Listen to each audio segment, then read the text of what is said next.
Olá, gente! Hoje vou falar sobre o debate, do Paulo Cogos contra o Brigadeiro, e depois chegou o Nando Moura, para defender lá o seu amiguinho, E obviamente eu não vi o debate todo, porque foram mais de 5 horas, de debate, Vou falar sobre alguns pontos que eu vi, alguns pontos que eu acho pertinente comentar, O Cogos estava debatendo lá com o Marcelo Brigadeiro, E o debate estava indo ok, teve algumas, óbvio, todas as discordâncias ali, E um dos pontos que eu achei interessante que o Cogos defendeu foi o justnaturalismo, Eu defendo aqui nesse canal muito o justnaturalismo, enquanto que o Brigadeiro defendeu o justpositivismo, Ele falou, não, que não sei o que se alguém me obrigasse a fazer alguma coisa na lei eu ia fazer. Então, o cara é totalmente legalista, Realmente ele, em termos lógicos, ele perdeu completamente o argumento, porque a lei estatal, quando ela é injusta, ela não tem valor algum.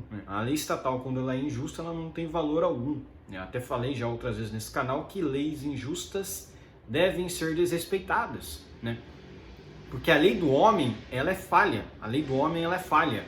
Então você tem que agir com insurgência mesmo. Você tem que desrespeitar. Desobediência cívica. Foram assim que aconteceram diversas mudanças benéficas para os indivíduos e para a sociedade como um todo durante a história, Então você não pode, quando você se submete, quando você se torna submisso do Estado, da organização criminosa, que é o Estado, aí sim ele começa a crescer ainda mais. Então quando você começa a desrespeitar, praticar desobediência cívica, quando você pratica o não cumprimento das ordens do Estado, é aí que as coisas começam a mudar para o bem. Por exemplo, nos Estados Unidos tem governador que fala, vou desarmar a população, aí chega um xerife de um condado pequeno, ele fala, aqui no meu estado, não, na minha cidade não vai ter isso. Ou seja, ele desrespeita uma ordem de teoricamente um superior para favorecer o bem comum, para favorecer as pessoas, o direito das pessoas de terem armas. Tem um nome lá nos Estados Unidos que eles se referem a respeito disso, Mas um ponto que eu achei pertinente comentar nesse debate, é que realmente o Marcelo Brigadeiro foi com uma ótica muito positivista, Sem contar também que o Brigadeiro defendeu muito o MBL e o Kim Kataguiri, Ele disse que não, que temos que nos ausentar da política, que a gente não tem que votar, que é tudo a mesma coisa, mas ele fez campanha para o Kim Kataguiri e para o MBL, Lembrando que o MBL foi contra a privatização da Eletrobras. Isso é um ponto muito importante que o Cogos não falou, ele poderia ter atacado o MBL nesse sentido, que o MBL se juntou com o PT para derrubar a privatização da Eletrobras, que gerou bilhões de reais para o Estado em 2022 e foi maravilhoso. Mas é lógico, o MBL foi tudo contra o Bolsonaro, até as coisas boas o MBL foi contra. E nesse ano atual, 2023, o Kim Kataguiri votou a favor da reforma tributária do Lula. Já comentei também sobre essa reforma tributária do Lula, o quão ruim foi essa reforma tributária acabou, vai destruir ainda mais, vai aumentar ainda mais os impostos, Foi horrível essa reforma tributária do Lula, Inclusive achei muito ruim também que o Lula, que o Tarcísio defendeu a reforma tributária do Lula, Achei horrível. Essa reforma tributária ela só vai servir para aumentar mais os impostos e jogar todo o peso estatal no contribuinte, infelizmente, isso sem contar todos os outros aumentos de impostos que eles estão fazendo, porque o Lula ele só quer o quê? Aumentar o poder do Estado para poder gastar. Então é isso que ele quer fazer. Tem esse ponto também que o Cogos ele não abordou, ele deveria ter sido mais crítico do MBL, falado que, beleza, vocês querem montar uma frente única de direita, mas quem? Vão apoiar quem? O Kim Kataguiri? Jamais. Apoiar o Renan Santos? Jamais. Apoiar o MBL? Tô fora. O Danilo Gentili, apoiar o Danilo Gentili votou no Ciro Gomes, hein? Vamos esquecer disso. O Danilo Gentili votou no Ciro Gomes no primeiro turno, hein? Ele mesmo tinha declarado isso nas redes sociais dele. Pode ser que tenha apagado, porque, óbvio, é uma vergonha ter votado no Ciro Gomes, Mas, enfim. Aí, depois de muito tempo lá, eles debatendo, muitas coisas ali que realmente... a questão da ditadura sanitária, acho que foi pertinente o Paulo Cogos ter falado sobre isso, porque o MBL foi a favor da ditadura sanitária. Ele poderia ter dito a respeito de outras notícias também, né? Que, ó, revisão conclui que lockdown foi fracasso de proporções gigantescas, né? Nenhum lockdown no mundo inteiro funcionou.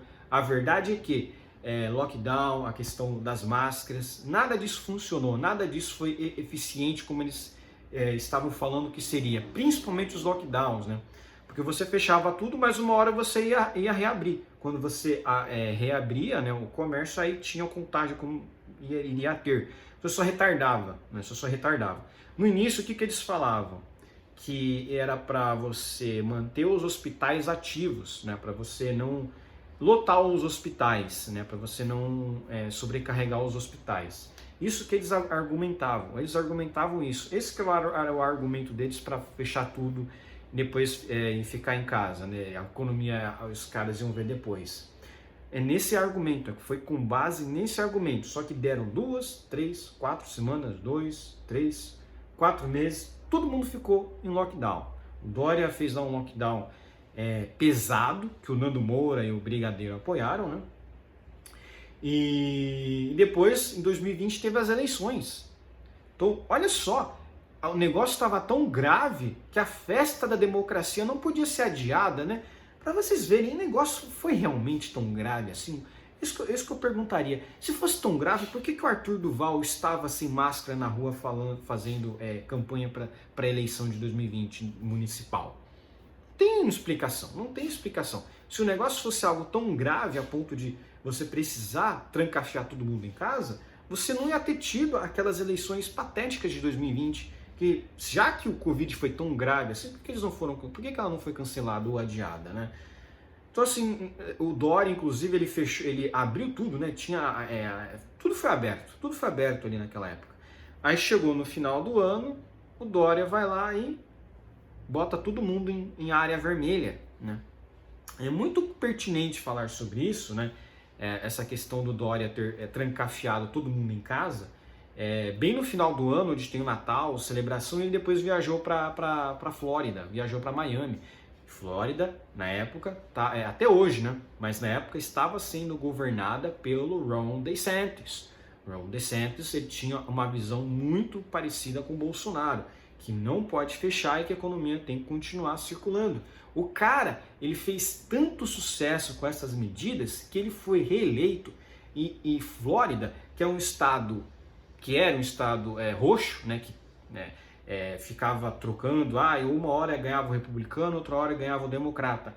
Agora, o estado da Flórida é vermelho, ele é, no caso, republicano, né, que lá as cores são invertidas, né, lá o vermelho é o do bom, né, lá o vermelho é o partido do bem, né, que é o partido republicano. Então, olha só que coisa, lá nos Estados Unidos, o Dória ele não foi para Nova York, ele não foi para Califórnia, onde estava tudo fechado. O desgraçado do Dória foi para onde? Ele foi para Flórida, ele foi para Miami, estava lá na loja sem máscara, olhando no celular, enquanto ele trancafiou todo mundo em casa em São Paulo. E as pessoas avisavam, olha, depois das eleições o Dória vai fechar tudo de novo. O Dória deixou a festa da democracia correr. Ou seja, isso é um motivo para até desconfiar mesmo, falar, foi tão grave assim, então por que a festa da democracia continuou rolando? Por que cancelou ou adiou as eleições? Não pode, né? Inclusive, o Átila Yamarino falou que não, tem que ficar todo mundo em casa, o negócio é grave, e foi lá e votou. Para votar o cara foi, né? Para ficar na fila da muvuca lá para votar, e pode, né? Para vocês verem, isso tudo foi coisa do sistema para prender as pessoas, para fazer meio que um experimento social, para ver o quanto as pessoas elas iam se submeter a esse sistema, se submeter a ser trancafiado em casa. Eu não respeitei norma nenhuma, andava sem máscara mesmo, não tava nem aí, tinha lockdown, andava na rua mesmo, tava pouco se fudendo.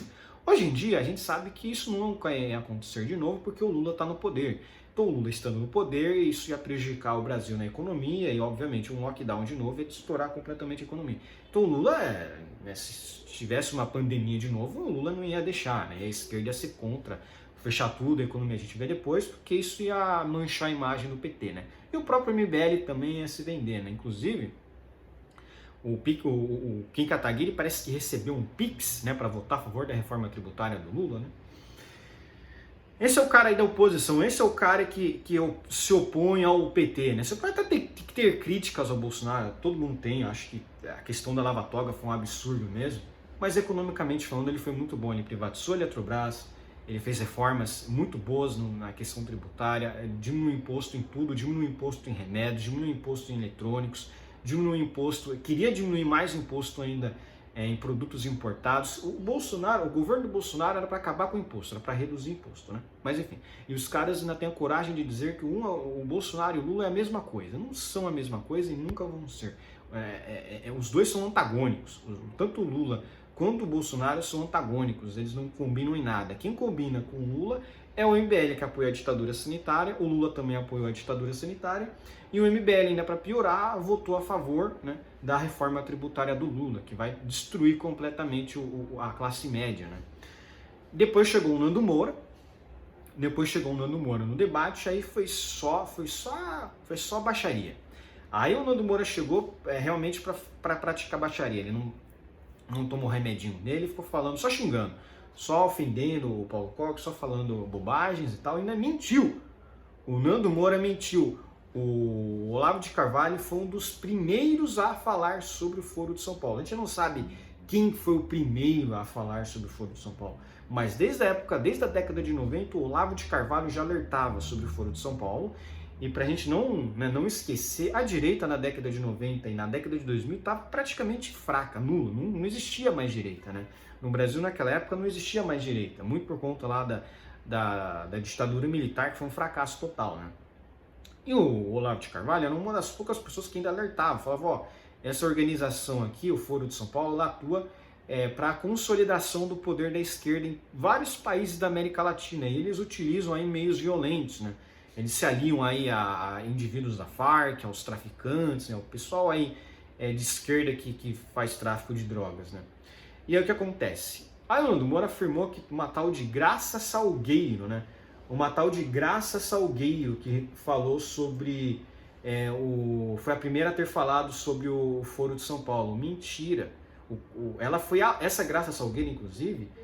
Ela foi aluna do Olavo de Carvalho. Ela foi aluna do Olavo de Carvalho, e quem falou para ela primeiro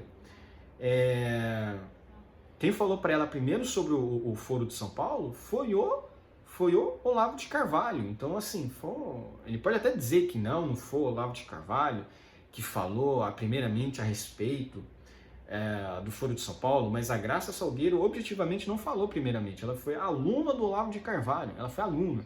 Então ela foi aluna e o Olavo de Carvalho que falou para ela a respeito do Foro de São Paulo. Ela escreveu um livro, tal, o Nando Moura falou, ela escreveu um livro. Eu acho que foi esse livro, inclusive, da Graça Salgueiro, acho que é Graça Salgueiro, né, que ele mencionou, né, o Foro de São Paulo, né.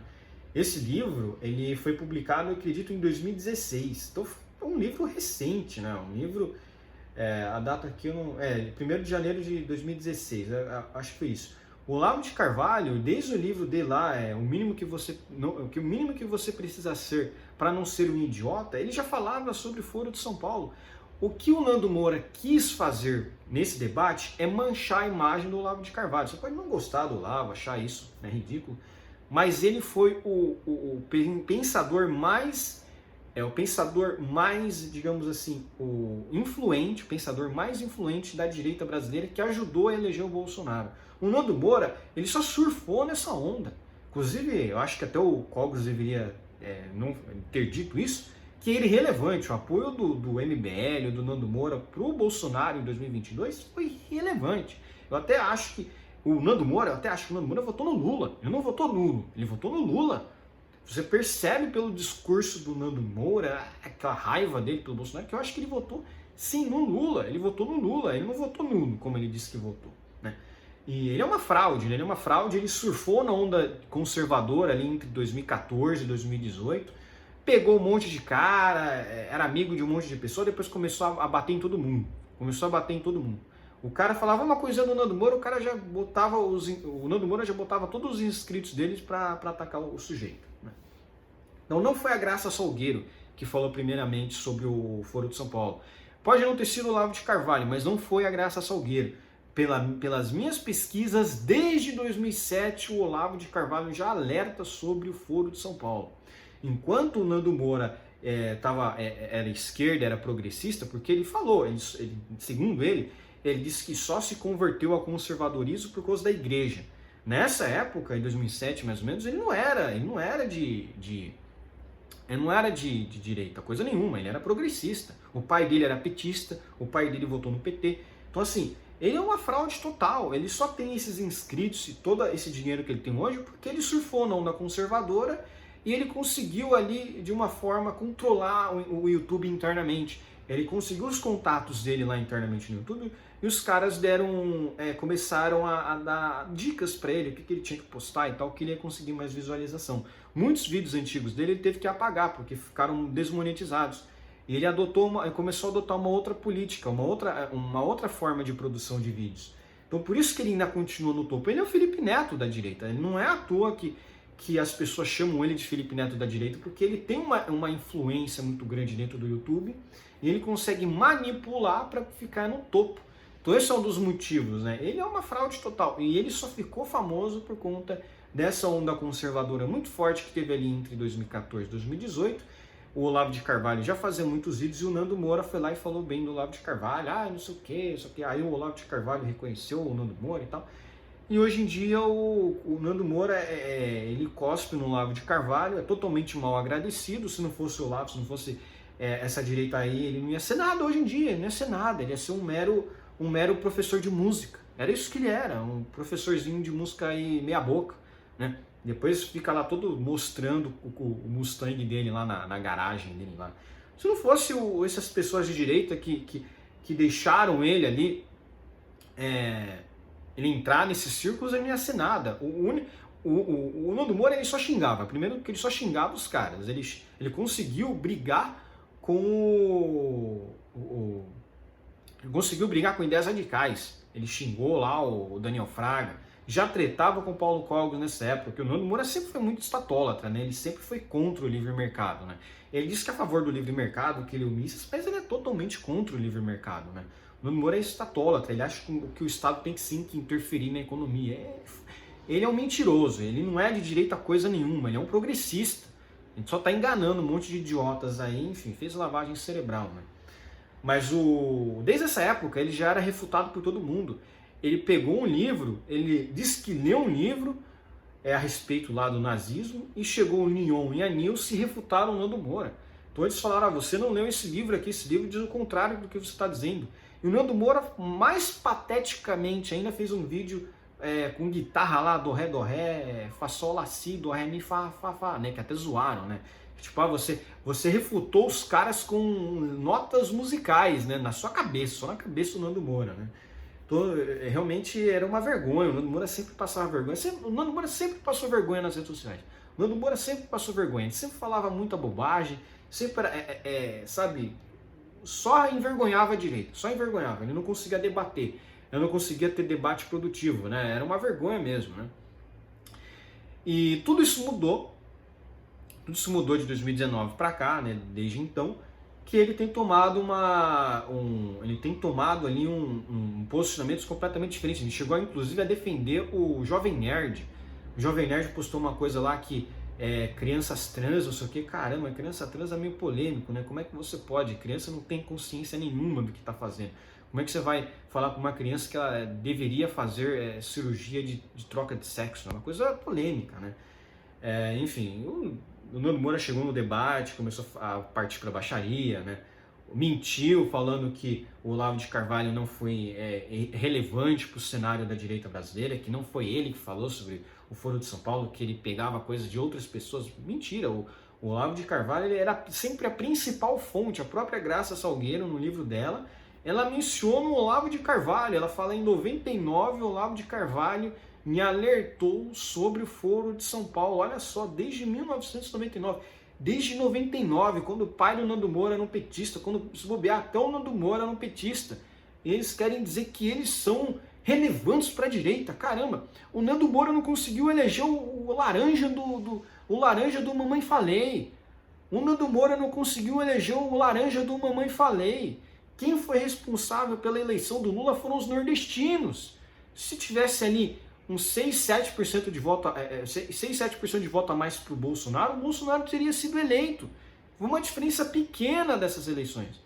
O grande problema foi esse. O grande problema foi esse. Agora tá todo mundo sofrendo lá no Nordeste, né?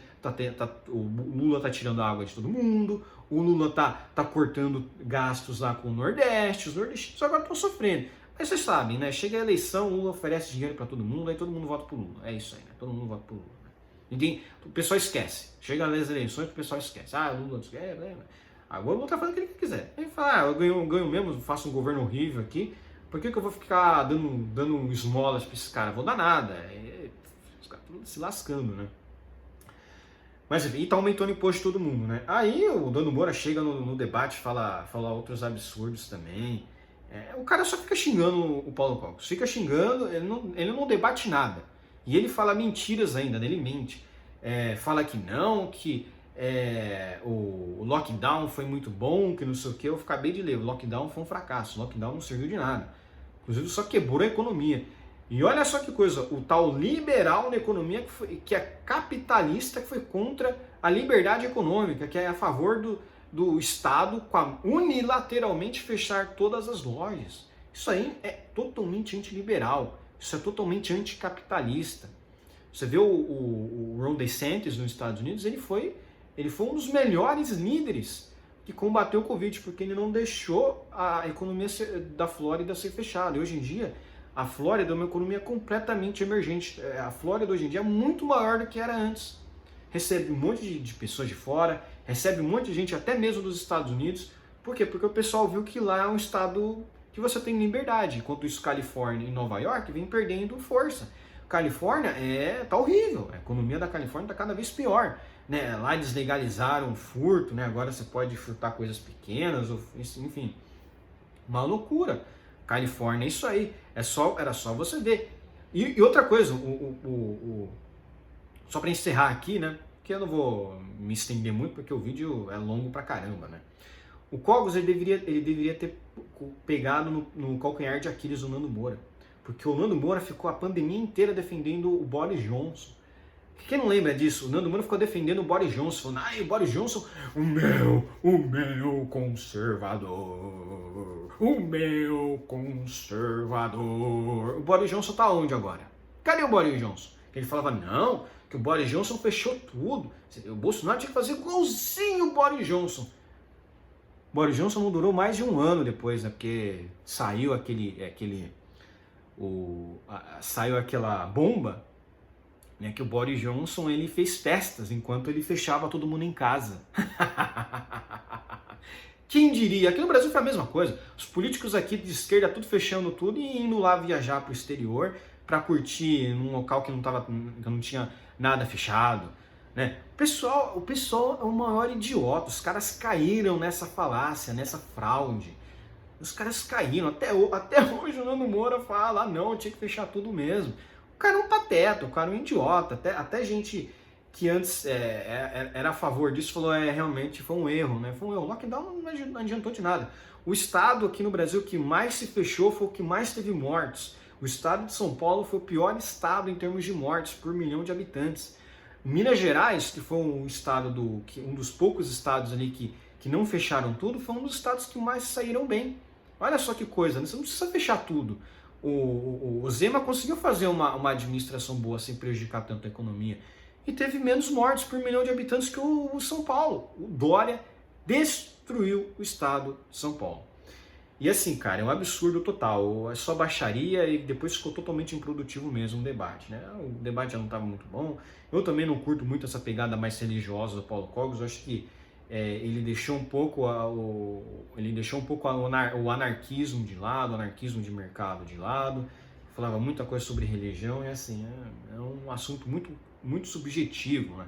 E poderia ter sido muito mais objetivo falar dos pontos ali importantes, falado que o MBL foi a favor de mais impostos, votou a favor da reforma tributária do Lula e votou contra a privatização da Eletrobras. Eles vão dizer, mas a privatização da Eletrobras foi muito ruim. A privatização da Vale também foi muito ruim, mas era melhor do que estar nas mãos do Estado. Né? Engraçado, quando o Bolsonaro falou que tinha que fuzilar o FHC porque ele privatizou a Vale, muita gente criticou ele, com razão. Mas Por que o Bolsonaro falou isso depois ele explicou? Porque ele achou que a privatização da Vale foi muito ruim. Mesmo assim, mesmo a privatização da Vale tendo sido muito ruim, ainda é melhor do que estar nas mãos do Estado. Porque pelo menos se a empresa não está na mão do Estado, a gente não paga os impostos para ter que sustentar as falhas e as falências dessas empresas estatais. Então o grande ponto é, a Eletrobras foi privatizada, o Bolsonaro foi liberal na economia, foi até libertário quase, foi o presidente mais ANCAP da história do Brasil, privatizou um monte de coisa, liberalizou a economia, reduziu os impostos, favoreceu muito o livre mercado, para um Nando Moura, aí, um idiota, falar do MBL, sendo que o MBL não fez nada. Até hoje o MBL não fez nada pelo livre mercado e votaram contra a privatização da Eletrobras. Depois citaram lá que o setor energético é um setor estratégico. Estratégico, caramba, tem que privatizar tudo. Enfim. Por hoje é só, espero que gostem do meu vídeo, inscrevam-se no meu canal, comentem aqui embaixo, compartilhem meu vídeo nas suas redes sociais. Um abraço. E inscrevam-se no meu canal no Rumble.